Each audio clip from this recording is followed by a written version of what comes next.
එන්නකද අපිත් එක්ක මාදුගගේ boat Safari එකක් යන්න. අපි මේ බෝට් සෆාරි එක යන්න සිලෙක්ට් කරගත්තේ බුද්ධි බෝට් සෆාරි සර්විස් එක. එයාලගේ Google රිවිව්ස් ගොඩක් හොඳයි. ඒ වගේම මම එයාලගේ TikTok ප්‍රොෆයිල් එකත් බලලා එයාලගේ සර්විස් එක ගැන අයිඩියා එකක් ගත්තා. බෝට් රයිඩ් එකේදී මුලින්ම ලැබෙන එක්ස්පීරියන්ස් එක තමයි මේ පුංචි කිඹුල් පැටියව අල්ලන්න ලැබෙන එක.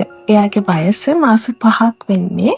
අපි මේකට වෙනම පේමන්ට් එක කරන්න ඕනේ. අපි 500 පේමන්ට් එකක් කරලා තමයි මේ කිඹුල් පැටියව ඇල්ලුවේ.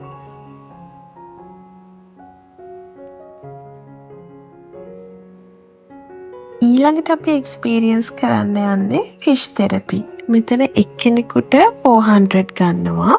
ඒකත් බෝට් රයිඩ් එකට අමතරව තමයි එයාලා ගන්නේ. අපි මේ බෝට් රයිඩ් එක යන්නේ දෙන්නයි. දෙන්නෙක්ට 6000 ගත්තා. බෝට් රයිඩ් එකේ යන පිරිස අනුව ගන්න ගාන වෙනස් වෙන්නේ නැහැ. එක බෝට් එකයි නම් යන්නේ කොහොමත් 6000 තමයි ගන්නේ. දෙන්නෙක් ගියත් 10 දෙනෙක් ගියත් එක බෝට් එකයි නම් යන්නේ 6000 පේමන්ට් එකක් කරන්න වෙනවා. මේ දෙපැත්තෙන් වට කරලා හදලා තියෙන්නේ ඉස්සු කොටු. ගඟේ ස්වභාවිකවම හැදෙන ඉස්සු මේ කොටු වලට එකතු කරලා එතෙන්ට අහු වුණාට පස්සේ මෙතනින් අල්ලගන්න එක තමයි කරන්නේ. ඔයාලා ඩවුන් සවුත් එන්න ප්ලෑන් කරගෙන ඉන්නව නම් අනිවාර්යෙන්ම පල්ලපිටිය මාදුගඟේ මේ බෝට් රයිඩ් එක ගිහිල්ලා බලන්න. ඒක හරිම මයින්ඩ් රිලැක්සින්.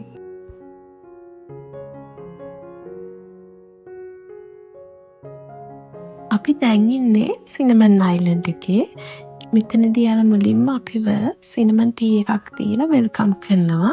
ඊට පස්සේ සිනමන් හදන හැටි A to Z process එක කියලා දෙනවා. මාදුගඟේ දූපත් 67ක් තියෙනවා. එතනින් බෝට් රයිඩ් එකේදී අපිව එක්කගෙන යන්නේ දූපත් 3ක් බලන්න විතරයි.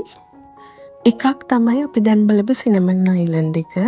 අනිත් එක කොද්දුව, අනිත් එක සතපහදුව. කොද්දුව කියන එකේ පන්සලක් තියෙනවා. කැමති නම් ඒ පන්සල බලන්න යන්නත් පුළුවන්.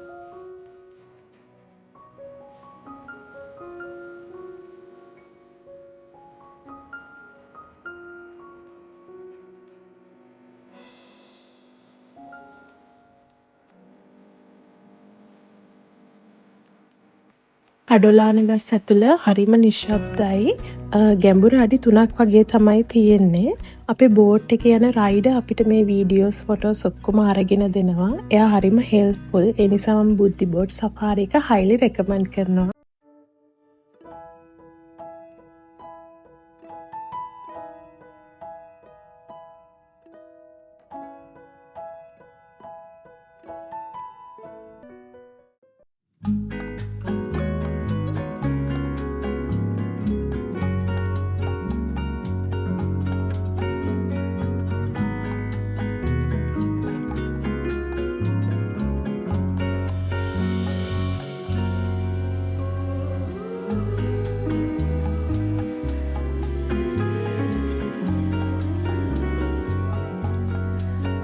අද අපි ආවේ මාදුගඟේ ඉඳලා සන්සෙට් එක බලන්නනේ.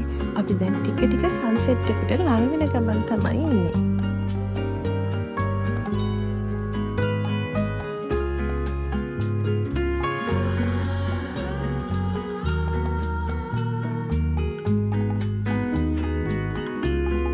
මේ බෝට් රයිඩ් එක කිසිම මහන්සියක් දැනෙන්නේ නැහැ. හරිම නිදහසේ කම්ෆර්ටබලි යන්න පුළුවන්.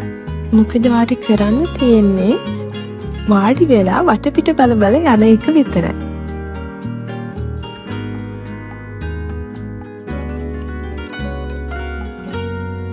එන දූපතේ පවුල් 300ක් ජීවත් වෙනවා. මේක ඇතුලේ පොඩි ස්කූල් එකක්, ඩිස්පෙන්සරි එකක්, ඒ වගේම පන්සලකුත් තියෙනවා.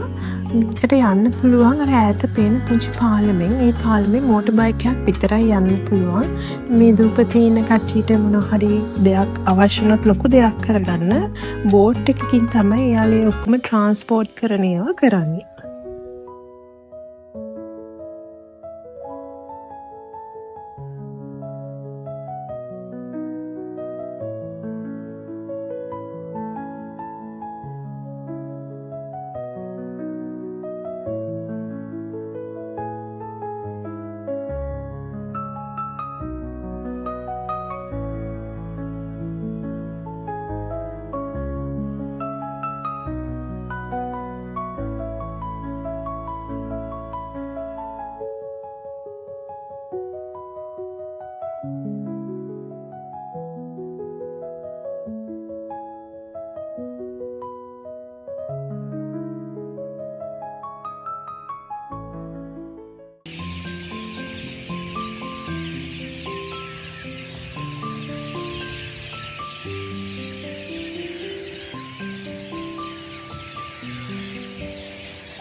අපේ බෝට් සෆාරි එක මෙතනින් ඉවර වෙනවා.